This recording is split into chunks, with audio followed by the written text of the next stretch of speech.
नमस्कार दोस्तों, मैं संतोष सर एक बार फिर अपने चैनल में आपका स्वागत करता हूं। आज का हमारा टॉपिक है झेलम के युद्ध में कौन जीता था, सिकंदर या फिर पोरस।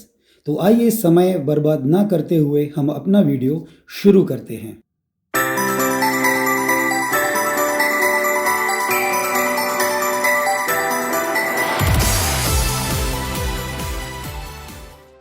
झेलम का युद्ध जो बड़ा भयानक युद्ध था, जिसे हाइडेस्पीस के नाम से भी जाना जाता है। हाइडेस्पीस यूनानी भाषा में झेलम नदी को कहा जाता है। यह युद्ध कर्री के मैदान में लड़ा गया, जो एक त्रिभुजाकार भूमि से घिरी हुई संरचना थी। पोरस के सैनिक पेड़ों पर छिपे हुए बैठे हुए थे। उन्होंने पेड़ों से ही सेना पर तीरों से हमले करना शुरू कर दिया था। अचानक से तीरों से हुआ हमला सिकंदर की सेना को असहज कर गया। वह बारिश का मौसम था, जिसके कारण पोरस के रथ कीचड़ और काली मिट्टी से आसानी से आगे नहीं बढ़ पा रहे थे। पहिए कीचड़ में धंस गए। वो सिकंदर की सेना ने इतने विशाल हाथियों की सेना पहली बार देखी थी। हाथियों की चिंगाड़ ने वातावरण को भयभीत बना दिया था। इस गज सेना ने सिकंदर की सेना के पसीने छुड़ा दिए और पोरस की सेना को भी संभलने का मौका मिल गया। इसी बीच नदी के उस पार इंतजार करने का नाटक कर रहे सिकंदर के कमांडरों ने भी नदी पार कर हमला बोल दिया। राजा पुरु ने हाथियों की विशाल सेना लेकर घनी झाड़ियों से निकलकर खुले मैदान में सिकंदर पर हमला कर दिया। नियार्कस उस वक्त सिकंदर के साथ था।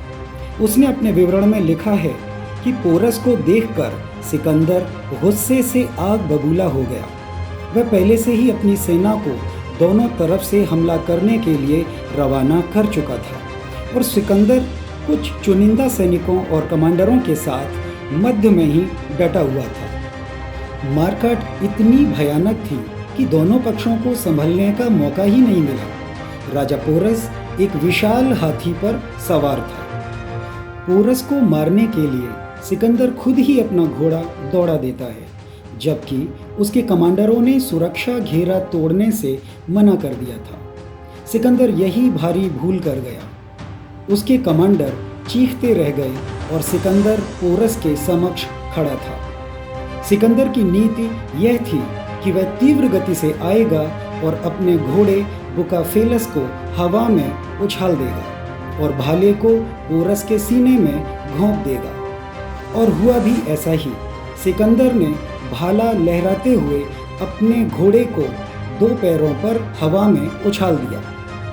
ऐसी ही मुद्रा पोरस के हाथी ने भी बना ली। पोरस के भाई अमर ने तभी सिकंदर के घोड़े बुकाफेलस को जोर से भाला मार दिया और घोड़ा जमीन पर गिर गया। घोड़े के जमीन पर गिरते ही पोरस के हाथी ने उसका सिर कुचल दिया। सिकंदर घोड़े के नीचे दबा हुआ था, जिसे उसके सैनिक निकालने की कोशिश कर रहे थे। और उसी दौरान पोरस के एक सैनिक ने भारी हथियार से सिकंदर के गुप्तांगों पर जोरदार प्रहार किया। सिकंदर अपने घोड़े सहित जमीन पर पड़ा था। पोरस अपना अगला वार करता उससे पहले ही उसके वफादार सैनिकों ने उसे घसीटकर अपने घोड़े पर उठा लिया। बुकाफेलस ने कर्री के मैदान में ही अंतिम सांस ली थी। यह एक काले रंग का एक शानदार और बदगुमान घोड़ा था, जिसे सिकंदर के पिता और मैसेडोनिया के राजा फिलिप ने तोहफे में दिया था। सिकंदर बुकेफुलस को खोने से बहुत दुखी था। घायल सिकंदर को युद्ध पश्चात उसके शिविर में ले जाया गया, जहां उसने अपने साथियों के साथ दुख प्रकट किया।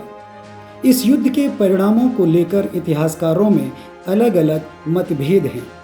पुराणों के आधार पर कहा जाता है कि यवनों ने शूद्र राजा पुरु को परास्त किया था, जबकि खुद यूनानी साहित्य यह बताते हैं कि इस युद्ध में सिकंदर को करारी शिकस्त हुई थी और राजा पुरु सिकंदर को गंगा के विस्तृत मैदान तक बढ़ने से रोकने में सफल रहे।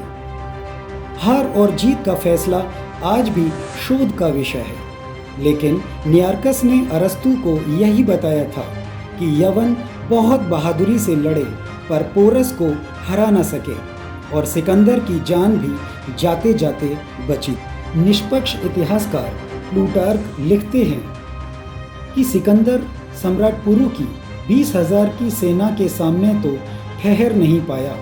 आगे विश्व की महानतम राजधानी मगध के महानतम साम्राज्य धननंद की 3,50,000 की सेना उसका स्वागत करने के लिए तैयार खड़ी थी, जिसमें 80,000 घुड़सवार, 80,000 युद्धक रथ एवं 70,000 विध्वंसक हस्ती सेना थी। धननंद के क्रूर सैनिक दुश्मन के सैनिकों को मुर्गी तीतर जैसा काट देते हैं। वही प्रसिद्ध इतिहासकार एरियन लिखते हैं कि जब बैक्ट्रिया के राजा बसूस को बंदी बनाकर लाया गया था तो सिकंदर ने उनको कोड़े लगवाए तथा उनके नाक कान कटवा लिए, और जब इतने से भी दिल नहीं भरा तो उसने उन्हें मरवा दिया। यदि सिकंदर युद्ध जीत जाता तो फिर वो मगध साम्राज्य की ओर भी जरूर बढ़ता, लेकिन पोरस ने उसकी इस गति को थाम दिया था। यदि सिकंदर की जीत होती तो पोरस को मार दिया जाता, उसके साम्राज्य को छीन लिया जाता, जो कि सिकंदर का प्रमुख उद्देश्य भी था। अपने उद्देश्य की पूर्ति के लिए उसने किसी को भी नहीं बख्शा था। पोरस के काल का एक चांदी का सिक्का भी उपलब्ध हुआ है, जिसमें पोरस अपने हाथी से बांधकर बुकाफेलस को ले जा रहा है और सिकंदर उसकी पीठ पर बैठा हुआ है। इसका साफ मतलब है कि पोरस जीते थे और सिकंदर हार गए थे। तो लिहाजा हम निष्कर्ष पर यही पहुंचे हैं कि पोरस इसमें विजयी हुए थे और सिकंदर हार गए थे। दोस्तों, इस युद्ध से संबंधित अपनी राय आप मेरे साथ कमेंट बॉक्स में शेयर कर सकते हैं। तो आज का वीडियो सिर्फ इतना ही, और मिलते हैं कल फिर किसी नए टॉपिक के साथ।